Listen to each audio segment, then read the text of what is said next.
Salut à tous les amis, j'espère que vous allez bien. Aujourd'hui on se retrouve pour une nouvelle vidéo et aujourd'hui ça va être une vidéo avec la présence de Lunaris. Lunaris c'est qui? C'est tout simplement un YouTuber qui habite pas très loin de chez moi, que vous connaissez peut-être parce qu'on partage des sujets en commun. Donc c'est un YouTuber qui a sa chaîne YouTube qui s'appelle Lunaris, mais son slogan c'est on teste tout. Donc on teste tout, ça veut dire ce que ça veut dire.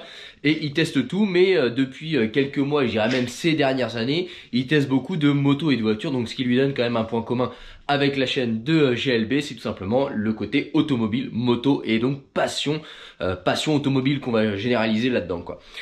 Et pourquoi on fait cette petite vidéo ensemble aujourd'hui? Tout simplement parce que Lunaris, vous le savez, il a sorti sa vidéo, il a acheté une nouvelle voiture, donc une Copen Daihatsu.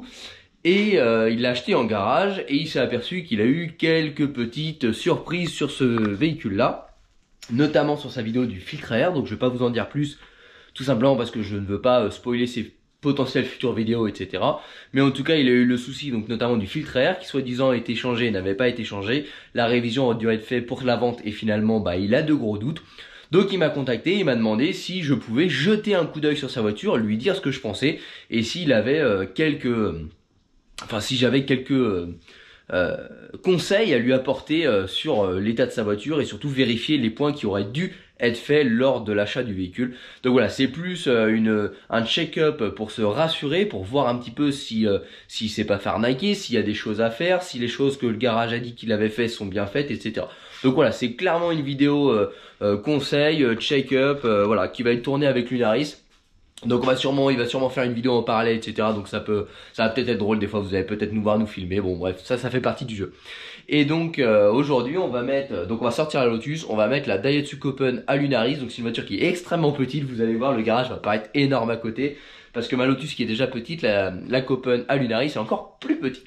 Voilà, et aujourd'hui je vais sûrement intituler cette vidéo quels points sont à vérifier sur un achat d'occasion, parce que c'est clairement ce qu'on va faire sur son véhicule, ou peut-être est-ce qu'il faut faire confiance à un garage pour l'achat d'un véhicule d'occasion. Voilà, c'est les deux titres. À l'heure où je vous tourne la vidéo, j'ai pas encore le titre de la vidéo, tout simplement parce que ça va dépendre de ce qu'on va voir. Si la seule et unique surprise ça reste son filtre à air, et dans ces cas-là on ne parlera pas du garage. Si par contre le garage lui a totalement menti sur toute la ligne et qu'il y a plein de choses qui soi-disant étaient faites et n'ont pas été faites, dans ces cas-là on changera le titre, on appellera ça peut-on faire confiance à un garage pour un achat d'occasion. Voilà, alors surtout les garagistes, ne prenez pas ça pour vous, c'est juste le titre de la vidéo par rapport au sujet, parce que oui, c'est pas voilà, les rumeurs n'est-ce pas comme ça. Oui, il y a des garages qui sont peu scrupuleux et qui se permettent de mentir, d'enrouler des gens qui n'y connaissent pas forcément grand-chose en mécanique pour tirer un maximum de bénéfices, et ça c'est dommage. Et écoutez les amis, on sort la Lotus, on attend que Lunaris arrive, on rentre sa Copen et on continue la suite de la vidéo. A tout de suite.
Ça manque de coupe.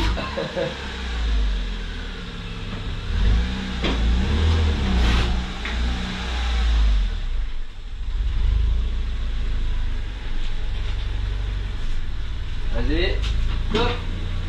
Vas-y, relâche. T'as pas le frein à main là, c'est bon? Bon les amis, on se retrouve, Lunaris nous a rejoint avec sa Daihatsu. Lunaris, je te laisse tout de suite te présenter pour ceux qui ne te connaissent pas, et présente-nous ta voiture et pourquoi tu es là aujourd'hui. Bon, donc moi c'est Lunaris, j'ai une chaîne YouTube où je teste essentiellement des motos, un peu de voitures et pas mal de trucs un peu dans le même genre que ce que tu fais en fait.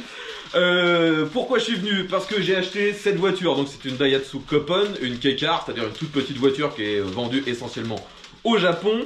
Et vous avez remarqué, ça résonne hein, du coup, parce que la voiture est vraiment petite. Bon alors si vous entendez des clac clac clac clac, c'est tout simplement parce qu'il grêle, c'est normal. Dans 3 secondes c'est la Ils tornade. vont se dire à chaque fois que je tourne une vidéo, il flotte. La dernière vidéo qui est sortie, si c'est de la tempête, là c'est la grêle, c'est la Normandie quoi. C'est ouais, la Normandie quoi, logique. Donc pourquoi je suis venu te voir? Parce que j'ai acheté cette voiture, c'est la première fois que j'achète une voiture via un professionnel qui m'a assuré que tout était impeccable, vérifié dans tous les angles. Bon, moi j'ai juste vérifié le filtre à air qui était complètement pourri. J'ai vu ta vidéo effectivement. Donc je suis venu te voir pour qu'on fasse un peu un check-up, voir un peu ce qu'ils appellent une vérification professionnelle, voir à quel point je me suis fait enculer. Donc là, je vous l'ai dit en début de vidéo dans la présentation, ça dépendra de ce qu'on va trouver, soit ça va être les vérifications pour un achat d'occasion, ou alors faut-il faire confiance à un garage pour un achat d'occasion. Ça va vraiment être déterminant en fonction de ce qu'on va trouver. Je vous cache pas qu'on a déjà fait un petit peu le tour visuel de sa voiture, mais on va tout reprendre avec la caméra. Et avant ça, Lunari, je te laisse peut-être présenter, si tu veux présenter un petit peu ta voiture pour ceux qui ne connaissent pas sur ma chaîne, parce que c'est vrai que tu as déjà fait la présentation de ta chaîne, mais... Ouais, alors la voiture, je disais, c'est une K-Car, donc une voiture qui a un tout petit moteur. C'est un 4 cylindres, 660 cm3 turbo. D'ailleurs, c'est un peu une particularité de ce modèle que ce soit un 4 cylindres, parce que la plupart des K-Cars, c'est des 3 cylindres, 660 cm3. Donc c'est une voiture qui est très petite, elle fait 3,40 m de long pour 1,50 m de large, si je me souviens bien, et à peu près la même en hauteur. Et puis... Vous voyez le pont, il dépasse de deux côtés. Que dire d'autre? Donc c'est Daihatsu, c'est une de la plus vieille marque japonaise, c'est maintenant une filiale de Toyota qui est spécialisée dans ce genre de toute petite bagnole. Daihatsu c'est une marque qui ne se fait plus en France, ils ont arrêté il y a de ça 5-6 ans maintenant. Et moi je fais mon gros troller, oh le mec il a pas de thune, il a acheté une volant à droite. Fais-nous la petite explication. Bon alors d'habitude de toute façon oui j'achète des volants à droite parce que j'ai pas de thune. Mais ce modèle c'est pas un modèle anglais, c'est une voiture qui a été vendue comme ça avec le volant à droite, même en France, en Europe et partout. Comme on peut retrouver pour des Supra ou des choses comme ça, parce que c'est des voitures japonaises et qu'elles sont très rares en volant à gauche. La Supra a été vendue en volant à gauche. Hein. Ouais, mais ça reste rare. C'est très très rare. Que celle-ci, si vous alliez à l'époque chez Daihatsu, il n'y avait pas la possibilité de l'avoir en volant à gauche. Elle n'était pas vendue comme ça. Elle a été vendue en France avec le volant à droite. Donc, pourquoi j'ai acheté ce modèle? C'est justement parce que c'est pas une voiture anglaise, donc logiquement il devrait moins y avoir de rouille, parce que j'en ai déjà une qui était pourrie de rouille. C'est pour ça que j'ai tapé d'ailleurs sur le volant à droite, parce que c'est... Les gens disent ouais elles sont bouffées par la rouille. Alors attention, ça dépend. Si vous prenez une allemande, vous prenez une BMW volant à droite, la rouille ça connaît pas. En fait ça dépend tout simplement du traitement avant la peinture qui a été fait sur le véhicule. Il y a des marques comme Mazda où le traitement il pue la merde, on va pas se le cacher hein. Vous pouvez avoir 1 cm de peinture, ça va rouiller. Ici normalement c'est encore pire, il y en a pas. Voilà, donc ça en fait sûrement partie, je ne connaissais pas cette marque là. Et à côté de ça vous avez BM, Mercedes qui eux mettent un plâtré, et même si vous avez un caillou, le traitement il s'en va même pas quoi. Donc voilà, faut faire attention aux amalgames. Oui c'est un fait parce que l'air est salin là-bas et qui sale beaucoup les routes, donc c'est soumis à plus de rouille qu'en France. Mais attention, ce n'est pas une généralité, il faut vraiment faire au cas par cas en fonction des véhicules. Lunaris, tu nous montres un petit peu ton capot?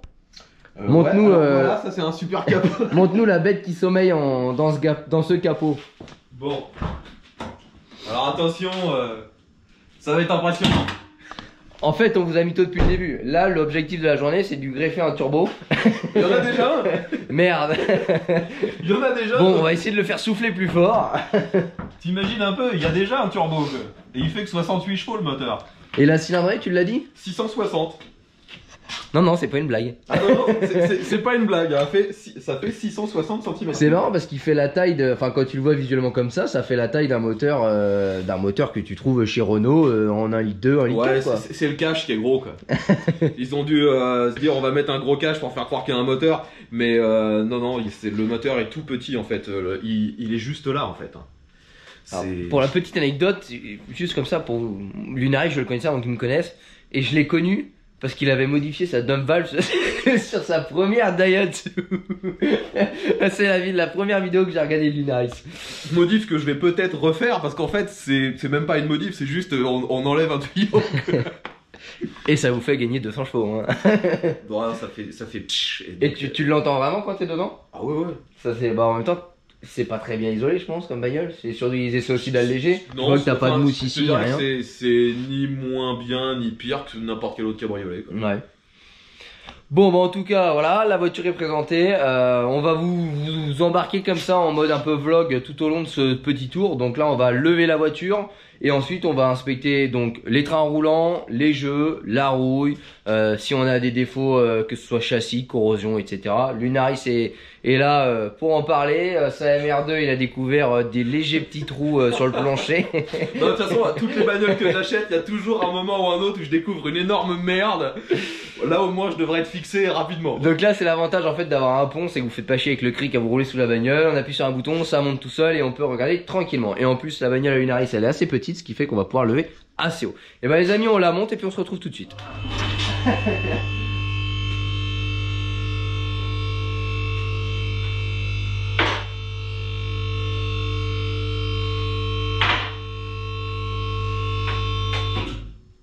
Bon les amis, ça y est, la voiture est levée. Donc déjà, quand vous allez vérifier un véhicule d'occasion, par quoi vous allez commencer? Tout simplement par l'aspect esthétique.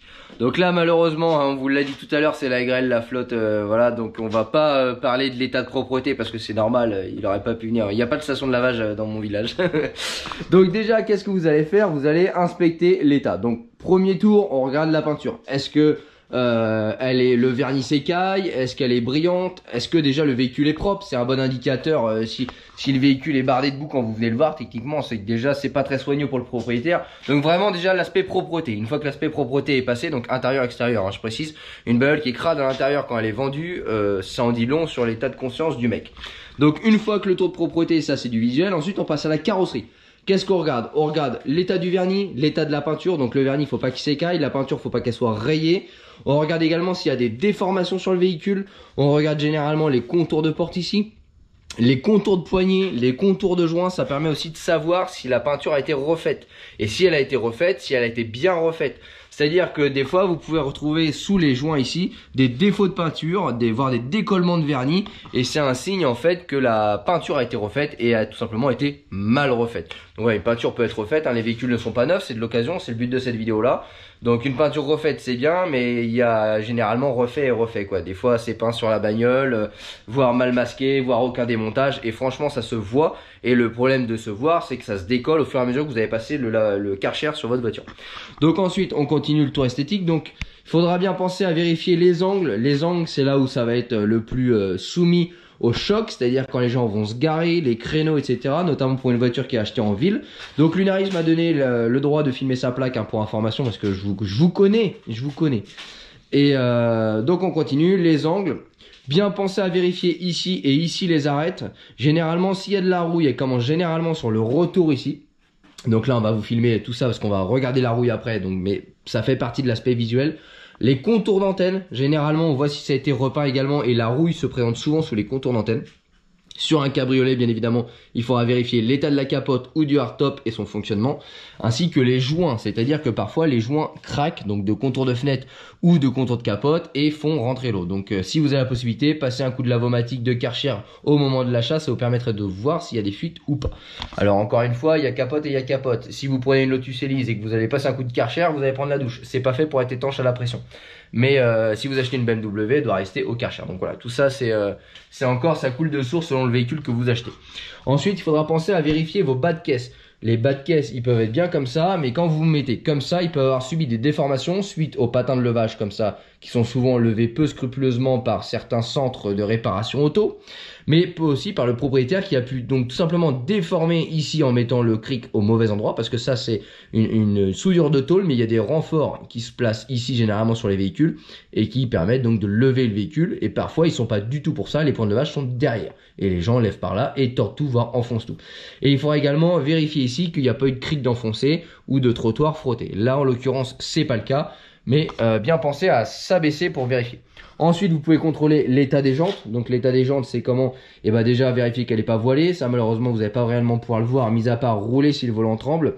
Il faudra vérifier Les contours, si elle n'a pas mangé de trottoir, etc. Mais encore une fois, ça reste de l'occasion. Mais ça vous permettra tout simplement de pouvoir négocier votre tarif. Et bien sûr, les optiques. Avant ça, personne ne regardait. Mais maintenant, les optiques commencent à être vieux et ternissent. Là, ils sont en très très bon état. Elle est de quelle année ta voiture, Lunaris? Elle est de 2005. Donc voilà, le véhicule a 15 ans. Les phares, je sais pas s'ils sont d'origine ou pas, mais en tout cas ils sont en très bon état, donc ça c'est le principal. Mais ils sont surtout, non, ils sont en plastique. Je pensais qu'ils étaient en verre et j'allais dire c'est peut-être pour ça, mais non, ils sont en plastique. Donc bien vérifier l'état des phares s'ils sont pas trop opaques, parce que maintenant c'est refusé au contrôle technique. Et les anti-brouillards, donc là ils sont assez gros et assez hauts finalement, mais des fois vous les avez juste au bord de la route et ils prennent des cailloux et ils sont souvent cassés, et ça c'est contre-visite au contrôle technique. Donc voilà. Donc ça c'est pour la partie aspect extérieur. Maintenant on va passer, donc on va faire un petit tour d'abord avec Lunaris, voir cibler qu'est-ce qu'on va vous montrer. Et ensuite je vous retrouve pour le dessous de la voiture si vous avez la possibilité de le voir. Donc soit sur une fosse, soit sur un pont. Sinon bah prenez un petit cric avec vous. Alors oui ça paraît un peu con, mais moi ça m'est déjà arrivé sur la route, enfin sur la rue, de venir avec mon cric et de lever la bagnole. Si le mec il a rien à se reprocher, bah je vois pas pourquoi il refuse. Et bah nous on fait un petit tour, on se retrouve après.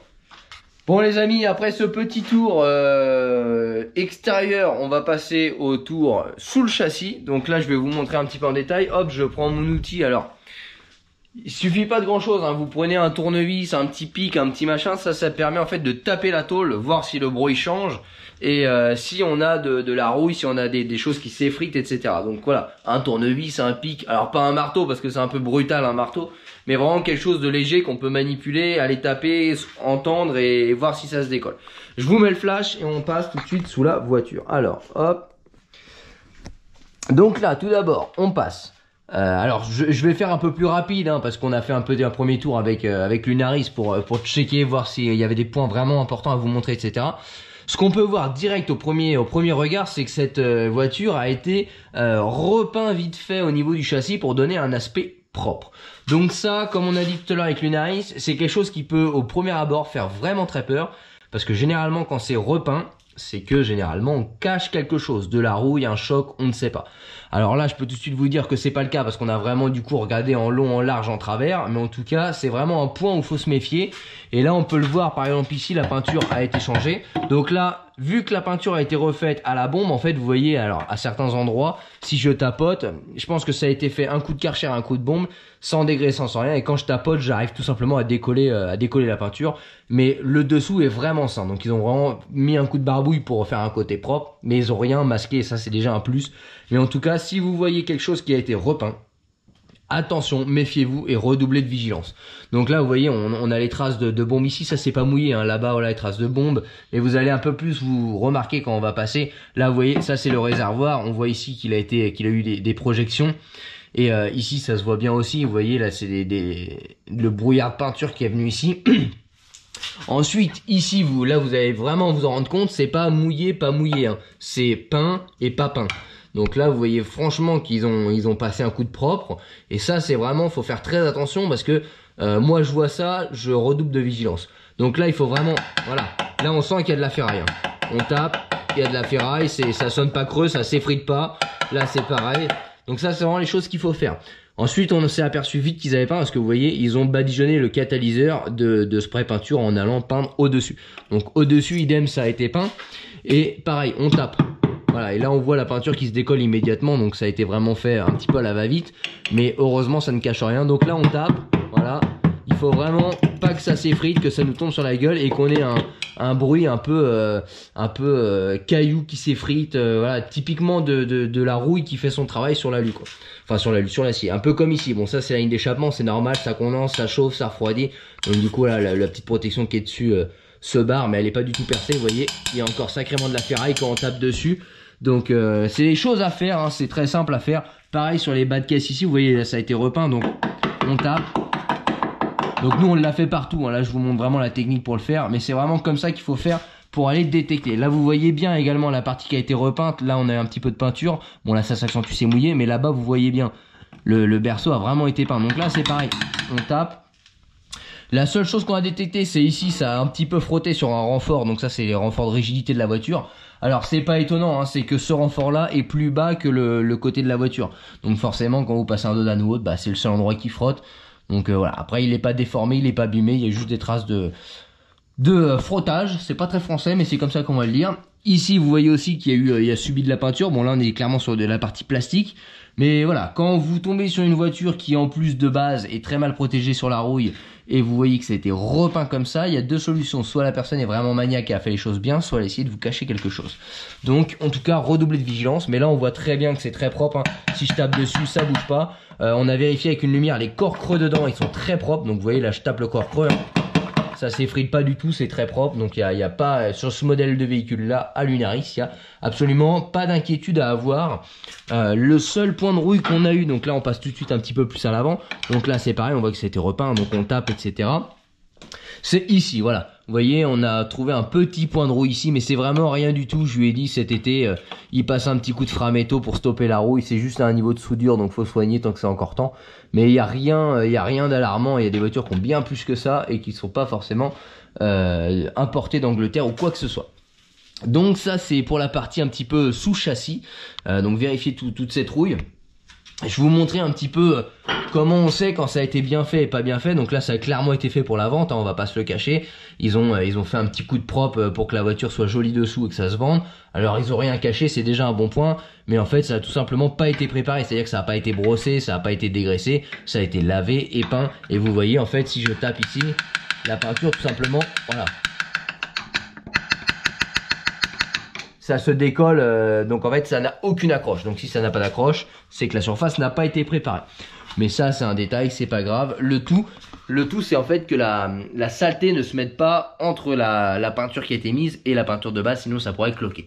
Mais là pour l'instant, au moment où on tourne cette vidéo là, c'est très sain. Je vous dis, la seule chose qu'on a retrouvé c'est ça, et franchement c'est 3 fois rien. Ensuite on arrive sur le moteur. Donc là généralement vous n'avez pas cette aisance là pour pouvoir vérifier s'il y a de l'huile ou quoi que ce soit. Là on a un moteur qui est quand même très sain, on n'a pas une seule goutte d'huile.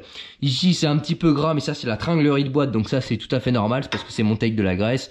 La graisse chope le sable, la flotte, etc. Et ça fait un petit corps gras comme ça dégueulasse. L'idéal étant de démonter, remettre un petit coup de nettoyage et de la graisse propre. Mais c'est pas une priorité, c'est pas grave du tout. Ici il faudra contrôler les soufflets de cardan. Donc là on en a un ici, on en a un ici, et pareil au niveau des roues, on a les extrémités ici et ici. Ces soufflets de cardan là protègent tout simplement alors je vais simplifier pour vous, mais les rotules qui se trouvent dans les cardans. Dedans il y a de la graisse pour tout simplement limiter l'usure, et si les soufflets sont pétés, la graisse s'échappe, l'eau et le sable rentrent dedans, ça ronge tout simplement les cardans, et les cardans sont poubelles après. Donc également sur la crémière à direction, vous avez le même système, des soufflets pour protéger. Donc bien vérifier qu'ils sont pas abîmés. S'ils sont abîmés, il faut vérifier si vous avez de la graisse en projection. Si toute la graisse a été projetée, c'est que le cardan est probablement mort. Sinon, c'est qu'il vient tout simplement de casser, donc il est encore temps de changer juste les soufflets avant de changer les cardans. Ensuite, vérifier au niveau du pourtour du carter moteur. Donc ça, c'est très souvent sur les véhicules où ça fuit. Là, c'est pas le cas, donc c'est vraiment un signe d'un moteur qui est assez propre. Alors on peut, je sais pas si à la caméra vous le voyez, mais un petit peu plus haut ici, on retrouve un petit peu de suintement d'huile. Alors ça, c'est rien de grave en fait, c'est juste au niveau du joint du filtre à huile. Je pense que c'est quand il change le joint, il nettoie pas forcément et du coup ça glisse un petit peu le long du joint. Mais voilà, c'est clairement rien d'inquiétant. La boîte est vraiment saine, c'est sec. Il n'y a pas de corps gras, il n'y a pas de traces, il n'y a pas de tout ça.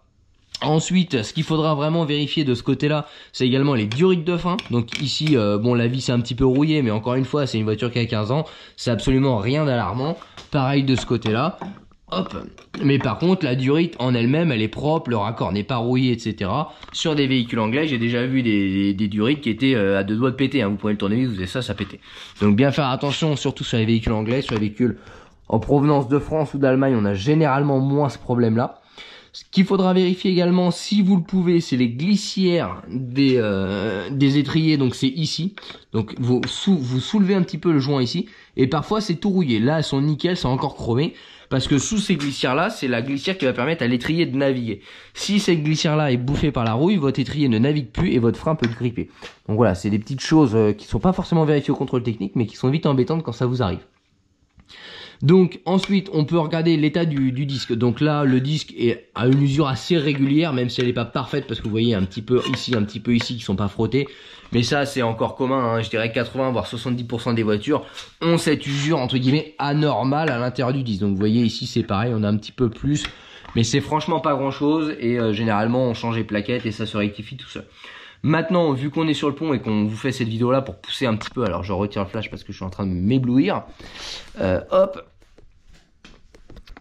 Donc comme je vous disais, vu que là on est sur le pont et qu'on fait vraiment une vidéo pour vous expliquer tous les points à regarder sur l'achat d'un véhicule d'occasion, on va pousser un petit peu le vis plus loin, on va retirer une roue avec Lunaris pour tout simplement aller vérifier l'état des disques, aller vérifier l'état des plaquettes.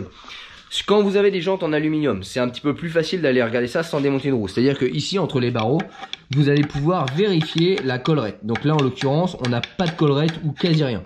Donc là, on peut visuellement dire que le disque est bon. Si on a une collerette, on peut voir si elle est modérée ou si elle est excessive. Si elle est modérée, les disques sont pas neufs, mais ils n'ont pas non plus à changer dans l'immédiat. Si la collerette, à l'inverse, est vraiment épaisse, dans ces cas-là, les disques sont à changer. Et surtout si elle est épaisse devant et derrière. Parce que des fois, la collerette n'est pas la même côté intérieur et côté extérieur.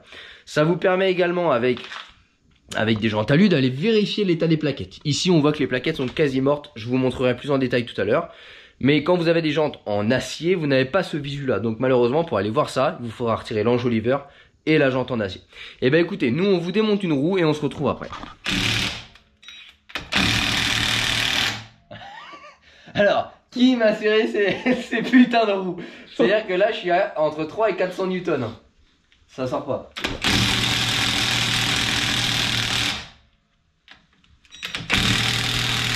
Alors à tous ceux qui me disent ouais, faut pas serrer des roues au pétard comme dans tes vidéos, mon pétard est réglable, c'est-à-dire que je peux régler la puissance de serrage et de desserrage. Là, pour vous donner un ordre d'idée, c'est-à-dire que je suis entre 3 et 400 newtons et les roues ne bougent pas. On est sur des roues en aluminium. Le mec qui a serré ça est tout simplement inconscient. Bon, alors on va passer à plus de 400 newtons. Donc il suffit tout simplement chez Ryobi de changer la batterie par une plus grosse. Et là on passe à 450 newtons. Voilà, donc le serrage était entre 400 et 450. C'est léger pour un serrage. À quelque chose près.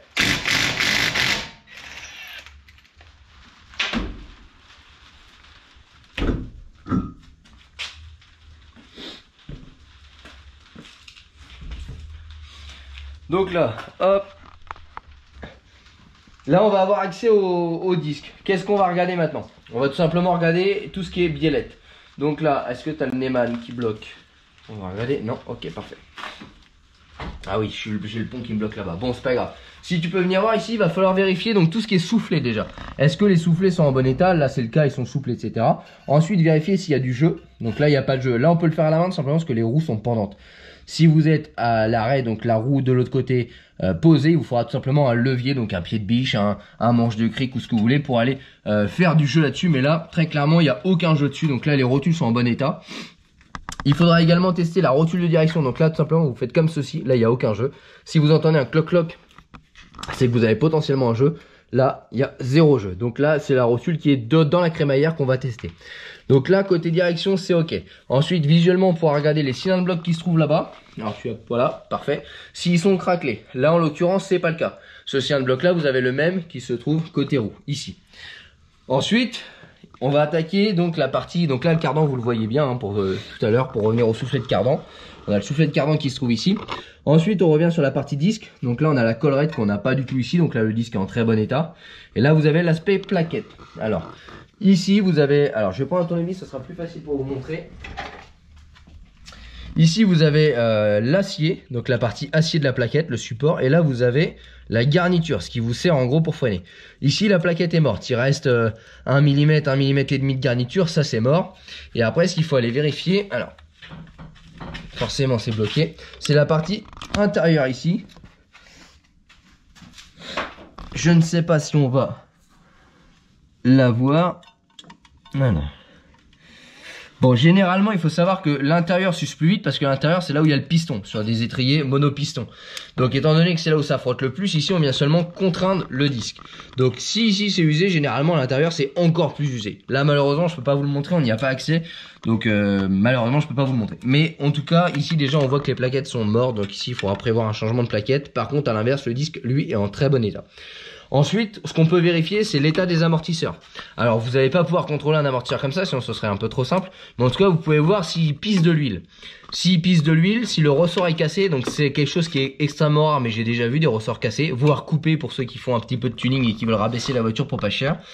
Et la fuite, généralement, on la sent ici. Donc là, c'est de l'eau. Mais si vous faites ça et que vous avez les doigts tout gras, c'est que généralement, vous avez une fuite de l'amortisseur et donc l'amortisseur est mort. Là, en l'occurrence, c'est que de l'eau. Donc là, sur les parties de train roulant, c'est en parfait état.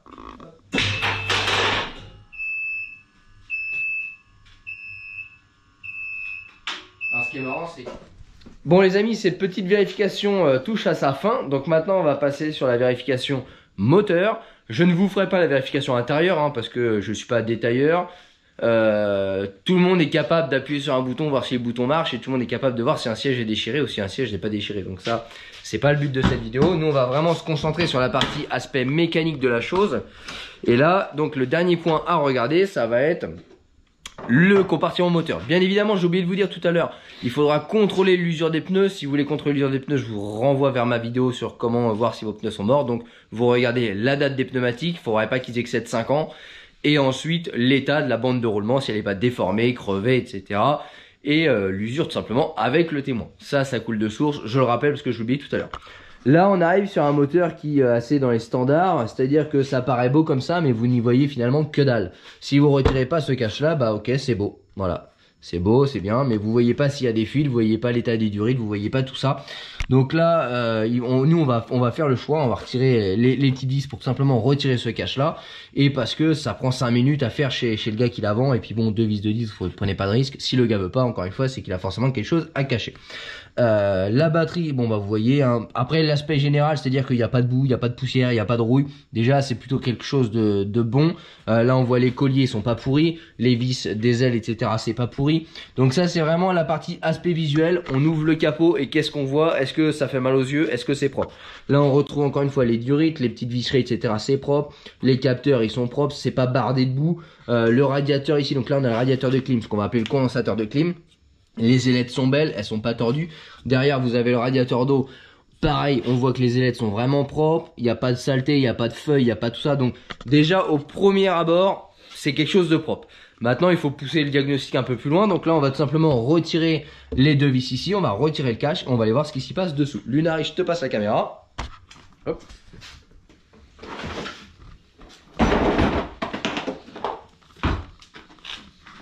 Et là, tout simplement, on va aller fouiller un peu dans les entrailles. Enfin, dans les entrailles. Faut aller voir un petit peu plus loin, quoi. C'est-à-dire qu'on peut bien préparer la chose et puis derrière avoir des surprises. Bon, là, on voit quand même que c'est assez propre, hein. Généralement, avec le temps, parce que c'est quand même une voiture qui a 15 ans. Donc, généralement, avec le temps, les colliers sont rouillés, la visserie commence un peu à s'oxyder.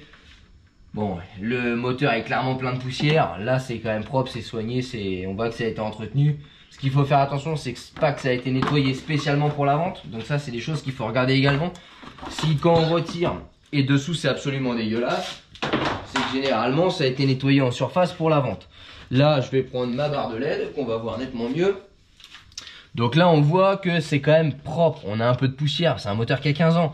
Là, l'alu, il n'est pas du tout oxydé. Le moteur, il n'est pas bardé d'huile. Le plan de joint de cache culbu est vraiment propre. On n'a pas d'huile qui suinte. Donc le plan, c'est celui qui est là, hein, qui fait tout le pourtour. C'est propre. Les durites sont souples. Elles fuient pas. On n'a pas de fuite. Ça, c'est le petit cadeau à Lunaris. Le câble d'accélérateur, il revient bien. C'est pas bloqué ni rien. C'est des petites vérifications visuelles, on va pas aller démonter le papillon, voir s'il est encrassé, etc. Là, on fait la vérif visuelle quand vous achetez votre véhicule. Les connecteurs sont propres, sont pas cassés. Les petites durites sont souples encore, elles craquent pas quand on les prend comme ça, parce que des fois il y a des voitures où vous faites ça, la durite elle pète, hein, net, notamment sur les voitures qui sont assez âgées. Là on a des petites protections en mousse pour le frottement, elles sont pas bouffées. Donc voilà, c'est plein de petites choses. Là, celle-là c'est pareil, c'est une protection qui permet de limiter la chaleur et le frottement sur le collecteur d'admission.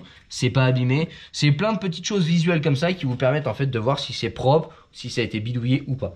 Maintenant, si on va un petit peu plus loin, là on a le turbo ici, donc on n'a pas de fuite, du moins visible d'extérieur du turbo, parce que des fois le turbo est usé, on a de la suie noire parce qu'elle laisse passer les gaz d'échappement. On a la jonction de boîte qui est très propre, la boîte n'a pas de perte de liquide, le moteur au niveau du plan de joint de culasse n'a pas de perte de liquide. Donc voilà, ça c'est vraiment l'aspect visuel, là-dessus c'est ok, c'est propre.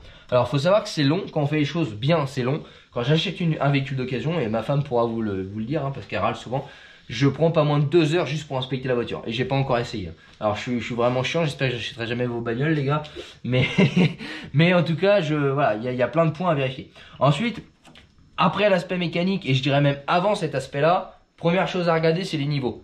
Niveau d'huile, niveau d'eau, niveau de liquide de frein. Ça en dit long. Si le niveau d'huile est trop bas, c'est-à-dire que le mec ne regarde jamais son niveau d'huile, voire à tourner avec de l'huile, avec un niveau trop bas tout simplement. Donc je vous fais pas de dessin sur ce que ça fait.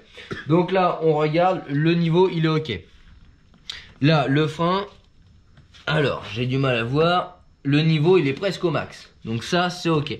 Alors forcément, les fluides seront sûrement à changer. Je pense que là, ça doit être noir. Et encore, non, c'est propre. Non, je pense que ça a été changé. On va tester, on a l'appareil pour. Donc ça, on va y revenir après, on va le tester. Mais en tout cas, les niveaux sont bons. Je vais pas le faire, mais comme ça, on va pouvoir tester après, on va pas oublier. Le niveau d'eau. Donc là-dessus, ça se fait sur le bocal qui est ici. Et on voit juste ici, devant. Alors, si je retire la LED, on voit bien. Le niveau se fait ici. Donc là, le niveau est bon du liquide d'eau. Donc liquide de refroidissement. Hein. Et ensuite, on va contrôler le niveau d'huile. Alors là, il faut que je trouve tout simplement la burette d'huile. Qui est là, bien planquée. Alors, hop. Donc là, très clairement, elle n'est pas de niveau. Donc on va pas se fier réellement au niveau. On va considérer que l'Unaris a fait son niveau d'huile. Et là, on peut regarder. Et déjà, qu'est-ce qu'on va constater? C'est la couleur de l'huile. Donc là, alors, je suis désolé, je vous le fais sur un chiffon, un côté un peu plus propre. L'huile, faut qu'elle soit propre. C'est-à-dire que si on vous dit la vidange, elle vient d'être faite et que l'huile que vous tirez, elle est noire, c'est sûrement pas vrai. Il faut quand même que l'huile soit assez translucide. Là, en l'occurrence, c'est le cas, on le voit sur la tirette. L'huile est quand même assez propre. Alors on pourra pas aller vérifier si c'est de l'huile de bonne ou de l'huile de merde, ça malheureusement on pourra pas le savoir. Mais en tout cas l'huile est clairement pas noire, vous voyez elle est marron très claire. Donc ça c'est parce qu'elle a rechopé un peu de résidus et que l'Unaris a quand même roulé avec son véhicule. Mais on peut voir que l'huile est pas vieille. Donc ça c'est un bon indicateur. Et le niveau est assez bon. Alors je vous avouerai que j'ai pas regardé en détail parce qu'elle est pas très droite. Mais si on la reprend, on est légèrement au-dessus du max. Parce que vous avez le minimum qui est ici, le maximum qui est ici. Alors on ne doit pas être en dessous du minimum, mais on ne doit pas être au-dessus du maximum. Là on est au-dessus du maximum, mais très clairement la voiture est trop petite pour le pont. Et on peut voir que l'avant est plus haut que l'arrière. Donc ça il faudrait en fait remettre la voiture à plat pour pouvoir vérifier correctement notre niveau d'huile. Parce que là malheureusement dans les conditions où on le fait c'est un petit peu inexact. Donc voilà les vérifications qu'il faut faire sur le moteur. Et ça, vous avez généralement supprimé 50% des risques de problèmes à l'avenir ou de découvertes un petit peu malsaines. Et voilà, c'est terminé pour cette petite vérification moteur. Bon, je vous avais parlé dans une vidéo d'un petit stylo, entre guillemets, qui vaut pas très cher, une dizaine d'euros, pour tester votre liquide de frein. Et voilà, on va tout simplement le faire sur la voiture Unaris. Le liquide va être vraiment translucide, donc visuellement, moi je dirais qu'il est encore bon. Après, il faut pas toujours s'y fier parce que ça dépend tout simplement de la quantité d'humidité qu'il a pris. Quand on en voit qui sont noirs, qu'on change de couleur, qu'on vraiment foncé, donc là il n'y a pas de doute, il est mort, il n'y a pas besoin de cet appareil là. Mais après, je vous parle quand ils sont noirs, c'est des fois des liquides qui ont 15 ans. Là très clairement celui-là il n'a pas 15 ans, sinon il n'aurait pas ces couleurs là. Mais il a potentiellement peut-être 5, 6, 7 ans, on ne sait pas. Donc là, un petit stylo comme ça testeur, vous le mettez dedans. Et voilà, là en fait il va mesurer la conductivité du produit et donc l'humidité qu'il a ingurgité. Là il est vert, donc là le liquide est vraiment récent, je dirais qu'il a moins d'un an quoi. Donc là voilà, ça c'est un bon test, ça vaut 10 euros, vous l'achetez, c'est à vie. Et voilà, là ça parle de lui-même, il reste vert. Donc le fluide a été changé pour moi il y a moins d'un an, parce que je vous avais fait le test sur, je crois sur ma Maserati à l'époque, avec un fluide qui avait un an. Non c'était sur la Maserati. Et on voyait qu'il était déjà passé à l'orange, donc généralement tous les 2-3 ans il faut quand même penser à changer ce fluide là pour éviter qu'il accumule trop d'humidité. L'humidité ça fait quoi? Ça fait qu'il perd son incompressibilité, donc vous avez un petit effet spongieux à la pédale, et surtout en cas de forte sollicitation du frein, le liquide va bouillir plus rapidement et donc vous allez tout simplement perdre les freins. Bon les amis, on se retrouve pour conclure cette vidéo, donc plutôt pas mal, franchement agréablement surpris je pense de ta part aussi. Bah ouais, moi en fait j'avais de grosses peurs au niveau de la corrosion parce que j'ai déjà eu cette voiture et ma première elle était pourrie de rouille. J'avais payé au final plus cher en réparation que enfin pas que la valeur de la voiture mais que le prix que j'avais payé la voiture. Ouais donc. Mais là, celle-ci si je l'ai achetée c'est justement parce qu'au premier abord elle avait l'air de pas avoir de corrosion et puis bah là. Voilà ça s'est confirmé. Non, ça s'est confirmé. La seule corrosion qu'on a vue c'est le tout petit point que je vous ai montré sur le châssis et sur l'aile arrière droite où on a la peinture qui est piquée malgré que la tôle soit encore bonne parce qu'on a testé l'épaisseur de la tôle. Je vais vous montrer, c'est vrai que je vous l'ai pas montré tout à l'heure. Ici on a un petit point de corrosion, donc juste sur le flanc ici. Alors que la tôle, en fait, c'est sur le retour de la tôle. Mais la tôle est en parfait état. C'est-à-dire qu'on arrive à bouger la voiture avec l'épaisseur de tôle qui est même pas d'1 millimètre. Donc si réellement elle était bouffée par la rouille, la tôle nous serait restée dans la main. Donc ça, c'est vraiment la peinture qui a cloqué et pas la tôle qui a bouffé. Ensuite, on vous a montré un petit peu comment s'organise un test, enfin une vérification du véhicule. Encore une fois, je vous le dis, on va pas vérifier l'intérieur parce que c'est pas le but de la chaîne et voilà, n'importe qui est capable d'appuyer sur le bouton chauffage et de voir s'il marche ou s'il marche pas et visuellement de voir si l'intérieur est pourri ou pas. Mais en tout cas, on a vraiment essayé de vous faire un petit check-up détaillé d'une voiture. Alors, je me doute bien que tout le monde ne va pas débarquer avec un cric, avec son tournevis, etc. Mais en tout cas, vous avez le plus et qui peut le plus peut le moins. Donc, au moins, vous pouvez vérifier un maximum de points dans la mesure du possible que vous pouvez faire chez le gars. Méfiez-vous, si la personne est vraiment réfractaire à toutes ces vérifications là, c'est que peut-être elle a quelque chose à cacher également. Donc voilà, n'insistez pas, si la personne est vraiment réfractaire, laissez tomber, changez d'annonce et vous gagnerez sûrement de l'argent au final. Lunari, je sais pas si t'as quelque chose à ajouter. Non, bah moi je suis relativement surpris quand même qu'il y ait des trucs qui n'ont pas été remplacés par le garage où je l'ai acheté, vu que logiquement il m'avait dit tout sera vérifié, hein. Donc là on avait vu quand même qu'il y avait les plaquettes à l'avant qu'il fallait remplacer. Donc ça, logiquement, ils auraient dû le voir et ils auraient dû les remplacer. Ouais. C'était ce qu'il m'avait dit. Et puis moi, j'avais déjà changé le filtre à air. Bon, rien de gravissime, mais bon, c'est quand même à noter, quoi. Voilà, bon, ils en profitent, quoi. Quand les gars ne savent pas, bah, ils disent tout a été fait, ça n'a pas été fait. On a pu aussi vérifier tout à l'heure que la vidange avait bien été fait, hein, l'huile est claire. Par contre, on a remis la voiture de niveau et on a constaté qu'il y avait quand même trop d'huile dans le moteur. Donc trop d'huile, c'est aussi pas bien que pas assez. C'est-à-dire que pas assez, vous avez une mauvaise lubrification et trop, vous avez une surpression dans le carter moteur. Parce que les pistons, quand ils redescendent, ils créent une pression dans le bas moteur.